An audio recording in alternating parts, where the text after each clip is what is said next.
Mesdames et messieurs, bonjour et bienvenue à l'épisode numéro 2 de l'émission L'éveil à la vie. Aujourd'hui, nous allons parler de l'amour. Alors, convenez avec moi, ce n'est pas un sujet facile de parler de l'amour parce que la plupart du temps, tout le monde en parle. Mais d'une certaine façon, qu'est-ce que l'amour? On dit je t'aime, j'aime manger telle ou telle nourriture, j'aime ma voiture. Mais qu'est-ce que l'amour? Vous savez, il y a très longtemps, bien avant que je sois marié, euh, j'avais une petite amie et un jour, en plein chicane, elle me dit, tu ne connais rien à l'amour. Alors, j'avoue que j'étais choqué parce que ce soit la façon dont elle a dit ou même la vérité que pourrait contenir cette déclaration, je me suis rendu compte qu'elle avait certainement raison parce qu'effectivement, ça m'a amené à me poser la question, mais qu'est-ce que l'amour? Et je me suis rendu compte qu'effectivement, je ne connaissais pas grand-chose à l'amour. Sur le champ, j'étais un peu choqué. Mais aujourd'hui, je comprends qu'elle avait raison. Effectivement, qu'est-ce que l'amour? Est-ce que nous savons réellement ce que sous-tend ce concept de l'amour? Dans le sens vulgaire, évidemment, quand on dit j'aime le poulet, ou bien j'aime manger telle nourriture, ou j'aime une voiture, une telle sorte de voiture, ou j'aime une maison, ben c'est l'attirance. C'est l'attirance physique qui nous est, enfin, que nous avons envers un objet, une forme, la matière. Et la plupart du temps, cette même connotation, ce même sens, nous le transférons vers les humains. On va dire, j'aime mon enfant parce qu'il est brillant. J'aime ma femme parce qu'il me fait bien à manger. Alors, lorsque l'on dit j'aime suivi d'une raison, et que cette raison, effectivement, découle de quelque chose de naturel, on voit bien que ce n'est pas vraiment de l'amour, ce n'est pas véritablement de l'amour, c'est de l'attirance physique. Et cette attirance physique évoque une certaine notion d'intérêt. Si j'aime quelque chose, c'est parce que j'y trouve mon intérêt. Et la plupart du temps, un intérêt immédiat. Parce que il y a très peu de gens qui vont dire j'aime telle personne ou telle chose parce que dans 10 ans, il ou elle va me donner tel intérêt, tel avantage. C'est souvent immédiat. J'aime la nourriture parce que quand je mange, elle me comble de plaisir maintenant. J'aime ma femme parce que chaque jour, elle me fait bien à manger ou elle me tient compagnie. J'aime mon boulot parce que ça me donne une certaine fierté aujourd'hui, pas dans 10 ans. Mais qu'est-ce que véritablement l'amour? Est-ce que l'amour, c'est une attirance? Non. L'amour, c'est un concept spirituel. Pour commencer, ce n'est pas un concept physique. C'est un concept spirituel. Dans la parole, il est écrit dans l'évangile selon Saint Jean au chapitre 3, verset 16. Car Dieu a tant aimé le monde qu'il a donné son Fils unique, afin que quiconque croit en lui ne périsse point, mais qu'il ait la vie éternelle. Dieu, qui est amour, nous donne la définition de l'amour. Il a tant aimé le monde. Et qu'est-ce qu'il a fait? Il a envoyé quelqu'un pour donner la vie au monde. L'amour, ce n'est pas de l'attirance envers quelque chose. L'amour, c'est une énergie. C'est une énergie vitale. C'est une source d'énergie. Vous savez, lorsque on prend par exemple l'électricité, c'est très important dans ce monde. Ça nous permet d'avoir la lumière, l'électricité. C'est une source d'énergie. Ou c'est une énergie. Parce que Ça nous permet de réchauffer nos maisons. Quand on prend le pétrole, tout ce que le pétrole fait en ce monde, est-ce qu'on peut imaginer la vie sur Terre sans cette source d'énergie? Non. Alors l'amour, c'est pareil. Mais l'amour, c'est la source d'énergie spirituelle. Vous savez, il y a le monde spirituel et il y a le monde naturel. Et chacun des deux mondes a ses propriétés, ses sources d'énergie. L'amour, c'est la source d'énergie primaire et vitale du monde spirituel. Et cet amour est venu dans notre monde naturel, mais incarné en la personne de Jésus. Et dans la parole, on en parle de long en large. Il n'y a pas de plus grand amour que de donner sa vie pour ceux que l'on aime. L'amour, c'est la vie. La vie, c'est l'activité intime de l'amour. Alors, si notre corps, dans ce monde naturel, a besoin des sources d'énergie naturelles, telles que l'électricité, telles que le pétrole, le gaz naturel, toutes ces formes d'énergie, on en a besoin pour avoir de la chaleur, pour vivre en ce monde. Mais notre esprit, qui n'est pas de ce monde, parce que nous sommes corps, âme et esprit, ne l'oublions pas. Corps, âme et esprit, il n'y a que notre corps qui soit issu de ce monde naturel. Quand on a été incarné dans le ventre de notre mère, notre esprit s'est incarné dans le corps, qui est comme un habit. Le corps, c'est comme une enveloppe. Le corps a besoin des sources d'énergie naturelles pour vivre, mais notre esprit a besoin des sources d'énergie spirituelles. Et l'amour est la plus grande source d'énergie spirituelle dont a besoin notre esprit pour vivre. Alors, Dieu, dans le monde spirituel, est connu sous le soleil du monde spirituel. Nous avons notre soleil ici qui est la grande étoile que nous connaissons, qui nous donne de la lumière et de la chaleur chaque jour. Mais dans le monde spirituel, le soleil, c'est Dieu. Ceux qui ont fait une fois l'expérience de mort imminente voient cette lumière du soleil de Dieu. Et ils la décrivent comme quelque chose de merveilleux. Le soleil de Dieu, un peu comme le soleil du monde naturel, dégage une certaine chaleur et une certaine lumière. La chaleur que le soleil de Dieu dégage s'appelle l'amour. C'est l'amour pur état. D'accord? L'amour dans son état le plus pur, plutôt. Et la lumière, évidemment, c'est la sagesse. Alors, la vie que le Christ est venu nous donner, c'est l'activité intime de cet amour dont il nous comble. Évidemment, lorsqu'on plonge notre esprit dans cette chaleur intime de Dieu, on a ce qu'on appelle la vie.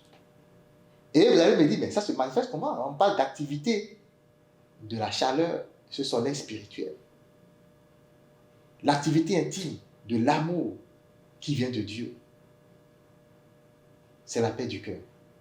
C'est la joie. C'est la béatitude. C'est la justice. C'est tous ces bons fruits dont a besoin notre esprit pour être capable de vivre paisiblement en nous. Nous vivons dans ce monde. Mais si notre esprit n'est pas tranquille, n'est pas paisible, nous avons une vie mouvementée. Nous sommes remplis de négativité. Nous sommes remplis d'émotions. Nous sommes remplis d'ego. L'homme ne fait rien de bon si son esprit n'est pas en paix.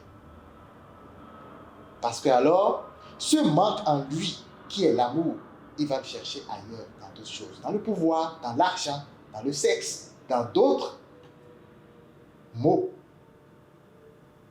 Il vit dans le mal. Et il pense que c'est ça qui est bon, parce qu'il est plongé dans les ténèbres. Alors, pour résumer, l'amour, c'est une source d'énergie. C'est l'énergie spirituelle que Dieu nous donne dans chaque instant de notre vie. Et il ne faut pas penser que c'est seulement pour les bonnes personnes. Le soleil de Dieu s'est levé sur les bons et sur les méchants. C'est écrit dans la parole, c'est une vérité. Dieu donne son amour à tout le monde. Que ce soit aux bonnes personnes, que ce soit aux méchantes personnes. Les gens qui sont moins bonnes, qui sont dans l'ego, ils reçoivent aussi l'amour de Dieu. Si Dieu nous retire son amour, on ne peut plus vivre. Cette énergie, elle est vitale. C'est elle qui nous permet véritablement de vivre. Alors, pour continuer dans cette découverte de ce qu'est l'amour, nous venons de dire que c'est une source d'énergie. Elle est composée de quoi? Elle est composée de 3 essentiels. On peut dire 3 caractéristiques ou 3 propriétés. Vous savez, je ne parle pas de l'amour, ce qu'on appelle amour comme attirance, du vrai amour. Okay? 3 caractéristiques. La première, c'est que l'amour, c'est le fait d'aimer les autres qui sont en dehors de soi. Vous savez, comme je viens de le dire, Jean 3, verset 16, Dieu a tant aimé le monde qu'il a envoyé son Fils. Dieu, il est l'amour. Il aurait pu dire, je me suffis à moi-même, je n'ai pas besoin d'autres personnes. Effectivement, Dieu n'a besoin de personne. Mais, pour nous apprendre ce qu'est l'amour, lui qui est amour, l'amour, ça s'oriente d'abord vers les autres. L'amour, c'est aimer les autres en dehors de soi. Et, comme je viens dans Matthieu 5, 45, il est bien écrit, le Seigneur fait lever son soleil sur les méchants et sur les bons. Il fait pleuvoir sur les justes et sur les injustes. L'amour est orienté vers les autres. Première caractéristique. Deuxième caractéristique, c'est vouloir être un avec les autres. Vous savez, l'amour et la justice font un. Et on va faire une émission spéciale, effectivement, sur comment aimer son prochain. Et on va découvrir, effectivement, qu'il y a une erreur monumentale que beaucoup de gens commettent. C'est qu'ils pensent qu'il faut d'abord s'aimer. L'amour et la justice font un. Aimer les autres comme soi-même, faire aux autres ce que nous aimerions qu'on nous fasse. C'est ça la justice. On ne peut pas être juste sans aimer. Et on ne peut pas aimer sans être juste. Et donc, dans cette deuxième caractéristique, on doit faire un avec la personne ou les personnes qu'on aime. Et dans Jean chapitre 17, versets 21, 22, 23 et 26, le Seigneur explique cette conjonction, cette caractéristique de conjonction de l'amour. Alors nous allons lire Jean au chapitre 17.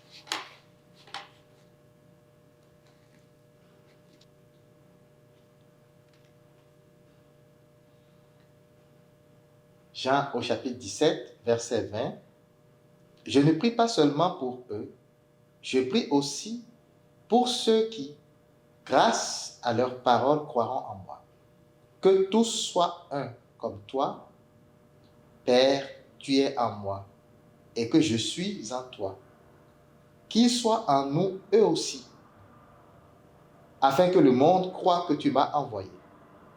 Et moi, je leur ai donné la gloire que tu m'as donnée, pour qu'ils soient un comme nous sommes un.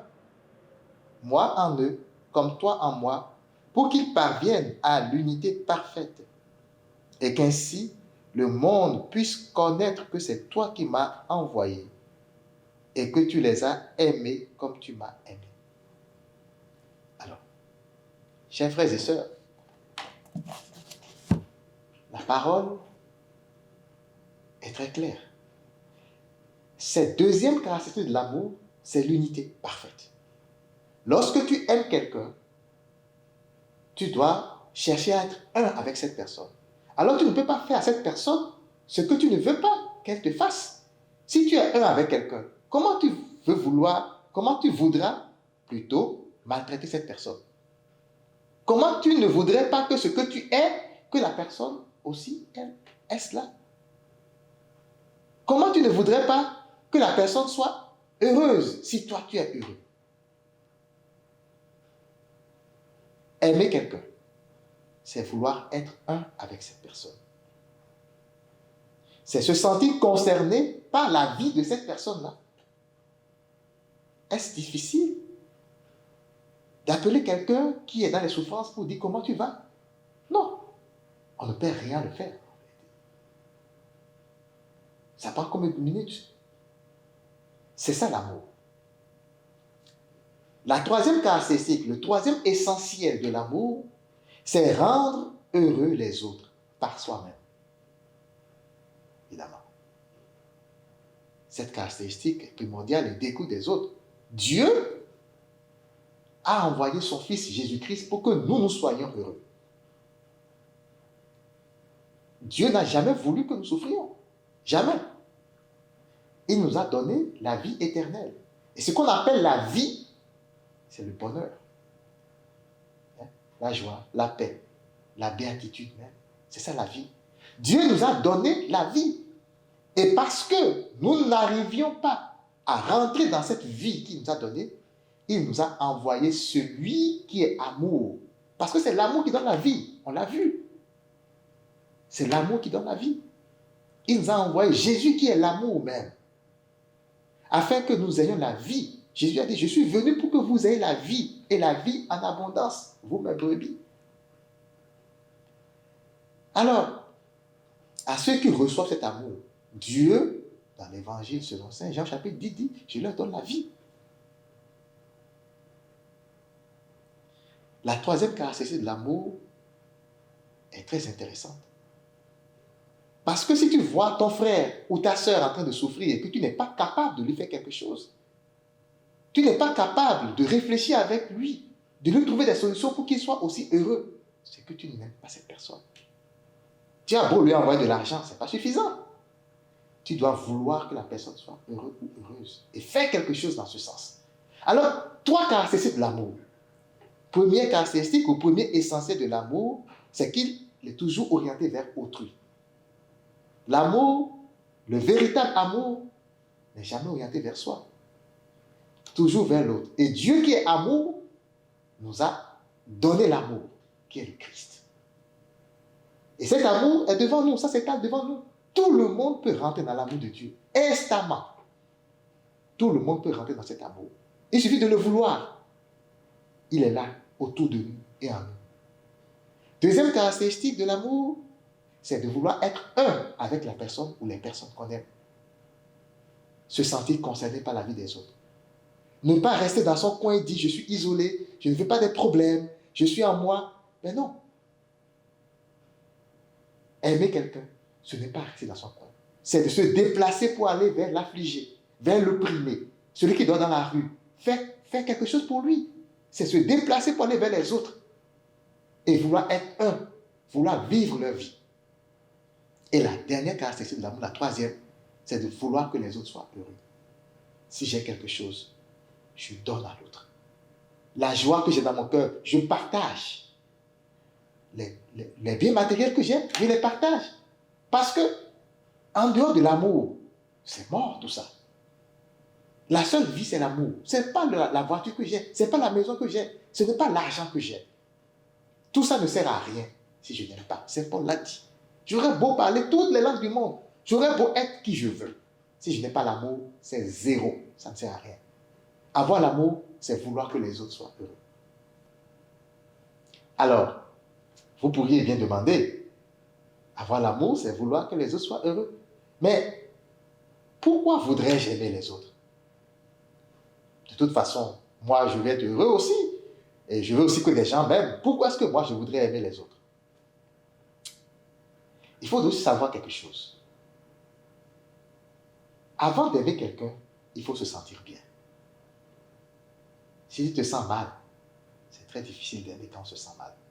Parce que lorsqu'on se sent mal, c'est davantage les souffrances, les peines qu'on endure qui captent notre attention. Avant d'aimer quelqu'un, il faut se sentir bien. Il faut ouvrir son cœur à l'amour de Dieu. Parce que l'homme a été fabriqué, a été créé comme récipient ou réceptacle de l'amour. L'homme ne fabrique pas l'amour. L'amour spirituel ne vient pas de nous. Il y a une seule source d'amour spirituel, comme énergie spirituelle bien sûr, c'est Dieu. Il est l'amour pur. Et lui, comme il nous aime, comme je viens de le dire, il nous envoie cet amour, il nous donne cet amour, il remplit notre esprit de cet amour. Et si nous ouvrons notre cœur, si au lieu de dire non, j'en ai pas besoin, lui là, il n'existe pas, je ne le connais pas, si tu dis je connais Dieu, Seigneur, je suis ouvert à ton amour, j'ouvre mon cœur, je ne suis rien, je ne connais rien, je m'ouvre à toi, ton cœur va être rempli de son amour. Et quand ton cœur va être rempli de son amour, de l'amour de Dieu, cet amour qui remplit ton cœur va déborder vers les autres. Et c'est comme ça qu'on peut aimer les autres. Alors, vous voyez bien dans ce que je suis en train de dire, lorsque j'aime quelqu'un, ce n'est pas seulement lui qui a le bénéfice, c'est d'abord moi. Parce que pour aimer quelqu'un, il faut que je sois bien. Et que recherche l'homme, sinon la paix du cœur, sinon la joie dans le cœur. Le bonheur, le bien-être, c'est ce que nous cherchons tous. Alors, aimer les autres, c'est d'abord se tourner vers son Dieu pour recevoir les plaisirs de son amour. Alors, si je refuse l'amour de Dieu, il va de soi que mon cœur va se remplir de certains vides intérieurs. Et qu'est-ce qui arrive quand notre cœur devient vide? On dit souvent, la nature a horreur du vide. Alors, les choses du monde vont remplir notre cœur. Au lieu donc que la paix et la joie de Dieu remplissent notre cœur, c'est les choses du monde qui vont remplir notre cœur. Et si les choses du monde remplissent notre cœur, les choses du monde sont mortes. C'est la source de nos souffrances. C'est la source de nos émotions, des pensées négatives. Parce qu'alors, on devient vulnérable. On devient manipulable. On se met sous l'emprise du diable lui-même. Alors, vous voyez, si on aime les autres, nous sommes en sécurité. Parce que nous sommes remplis de l'amour de Dieu. Et l'amour de Dieu chasse la peur. Nous ne sommes plus dans la peur. Alors, nous avons vraiment grand intérêt à aimer les gens. C'est pourquoi cette émission d'éveil à la vie, d'éveil spirituel, d'éveil à la vie, commence par l'amour. L'amour, c'est la chose la plus importante de notre vie. Okay. Alors, comment aimer? Comme je viens de le dire, il faut ouvrir son cœur. Il faut se débarrasser véritablement de toutes les souillures, de tous les attachements que nous avons. Au fur et à mesure que nous nous débarrassons des choses qui nous éloignent de Dieu, son amour remplit notre cœur. C'est un processus spirituel automatique. Nous n'avons pas forcément besoin de prier, de faire des jours et des jours de prière pour que ça arrive. Non. C'est un processus automatique. Quand je me débarrasse de mes souillures, l'amour de Dieu remplit mon être. L'amour de Dieu remplit mon cœur.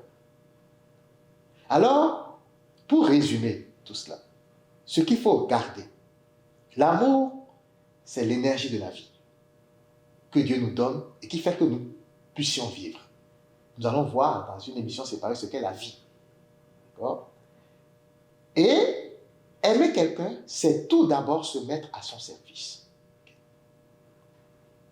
C'est vouloir partager avec lui la joie et la paix que nous procure l'amour de Dieu. C'est vouloir que cette personne soit heureuse et travailler activement pour que cela arrive. Donc, il faut être honnête envers soi. Il faut être juste. C'est ça l'amour. Ne pas vouloir être heureux tout seul. Nul n'a le droit d'être heureux tout seul. Et si on comprend cela, notre monde va véritablement changer. Les souffrances vont diminuer. Parce que lorsqu'on est dans l'amour de Dieu, on ne souffre pas. On peut avoir des tempêtes dans le monde. Oui, ça peut arriver. Mais on ne souffre pas. Alors j'espère que cette courte présentation sur l'amour. C'est un sujet très vaste et nous allons aborder différents concepts de l'amour par la suite. J'espère que c'est une bonne introduction pour vous et vous savez désormais ce qu'est l'amour. Que l'amour du Christ remplisse vos cœurs et que cet amour soit le socle de votre vie qui vous apporte véritablement sa joie et sa paix. Merci de m'avoir suivi et à la prochaine.